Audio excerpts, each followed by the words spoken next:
Hi everyone, what's up? Welcome back to my tutorial channel. Daniel's here and today I'm gonna finish topic 7, confidence intervals for a population proportion.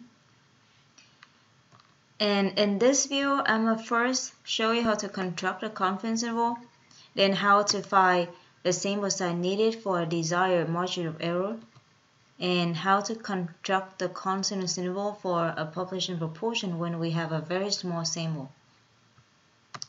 So let's first take a look at how to construct the confidence intervals for a population proportion. Remember in topic 6, the central limit theorem for proportion, when NP is at least 10 and n times 1 minus p is also at least 10, the central limit theorem says that p hat is approximately normal with mean p and standard deviation square root of p 1 minus p over n. However, in practice, we don't know p. We don't know the population proportion, so we use p hat as a substitution. Therefore, the standard error turns out to be square root of p hat times 1 minus p hat over n. And by standardization, we have p hat subtract p over standard error is approximately standard normal distribution. Here, p is the proportion for population, and p hat is the sample proportion, which is calculated by n over n, x over n. X is the number of individuals who have a desired characteristic from the sample, and n is the total number of individuals of the sample. Suppose we aim to construct a 1 minus alpha confidence interval. So we want to have an area of 1 minus alpha in the middle. And because we are dealing with standard normal distribution, so the two boundary numbers are z alpha half and minus z alpha half. And from this inequality, we want p hat minus p over Sn over Se to be squeezed between z alpha half and minus z alpha half.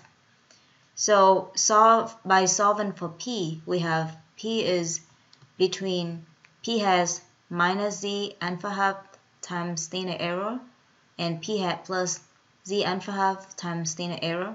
Here z alpha half is the critical value, and the product of the critical value and the standard error is the margin of error,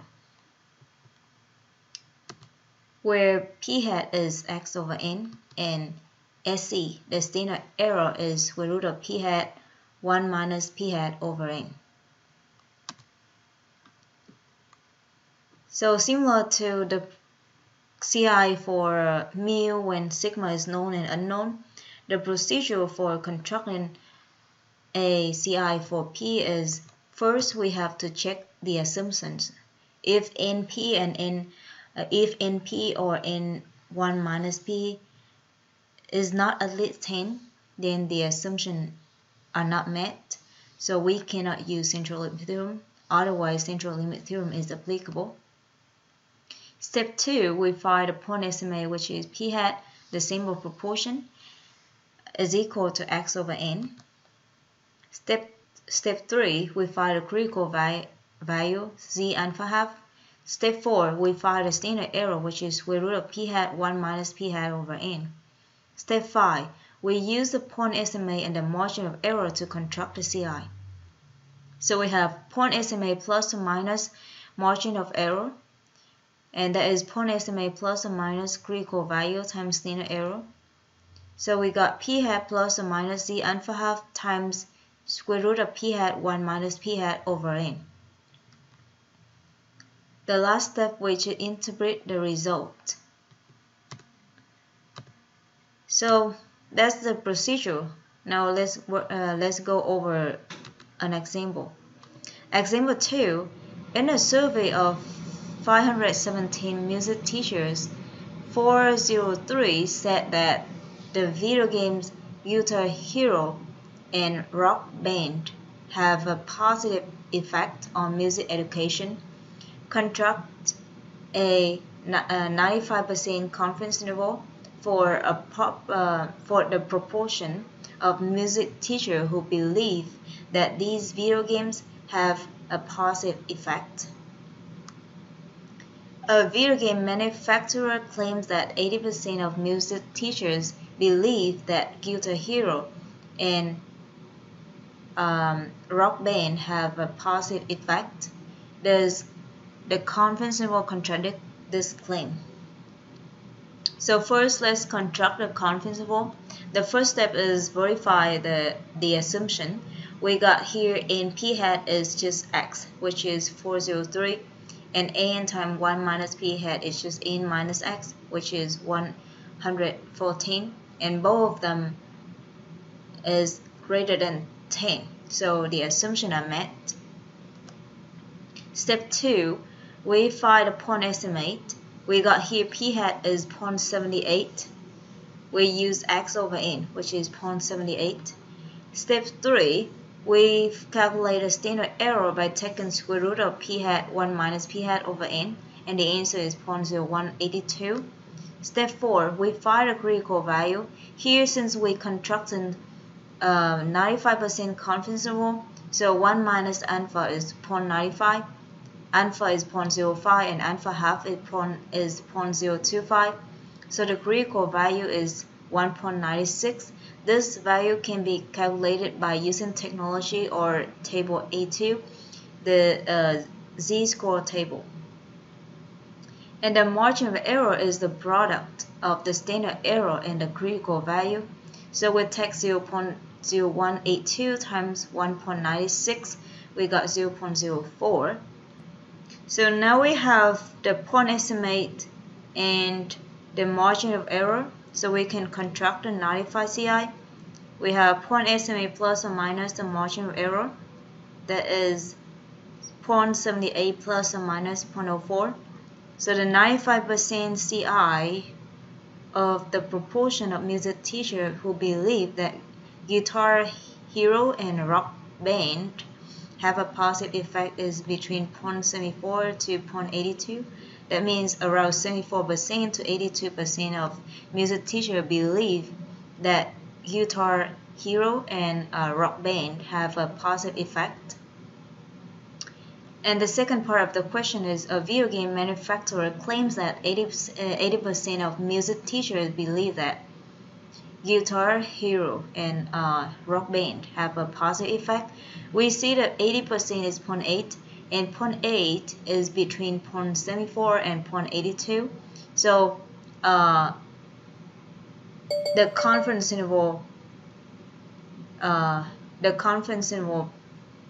does not contradict with the claim.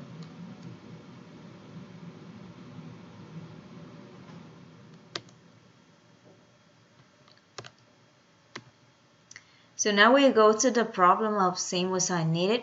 Similar to the problem of sample size needed for population mean when sigma is known. For the proportion, we also start with the margin of error formula, then solve for the sample size. Let M be the desired margin of error, and we desire to construct a 1 minus alpha CI. So M here is z alpha half times square root of p hat 1 minus p hat over n. Z alpha half is the critical value, and square root of p hat 1 minus p hat over n is the critical value. So the sample size needed by solving this equation for n, we got n is p hat 1 minus p hat times z alpha half over m squared. However, sometimes we don't know p hat, so usually we use p hat as 0.5 because we assume that 50% believe 50% of the population have a desired characteristic. So the sample size when p hat is not given is 0.25 times z alpha half over m whole thing squared. So the last point I want to talk about today is the confidence interval for a proportion when we have a very small sample. When we have a very small symbol, the assumption might not meet. Suppose we have a symbol of 6 or 7, then the assumption of central limit theorem might not met. So we need to adjust the symbol proportion. Here we add its category to individuals. Suppose like we have a symbol of 8 people. 6 people believe that music is good for mental health, and 2 people does not believe so. So we kind of add 2 into its category. So we have 8 people believe that music is good for mental health, and 4 people believe that music doesn't have any effect on mental health. So we have the adjusted symbol proportion is just x plus 2 over n plus 4, because the symbol, because the total symbol size has increased to n plus 4. And then the CI, we basically just replace p hat by p2. And this is the CI. So that's a technique for constructing a CI for a population proportion with small symbols. So that's it. That's everything for today. Thank you so much for watching my video, and I hope you guys enjoyed my tutorial videos, and see you next time. Bye.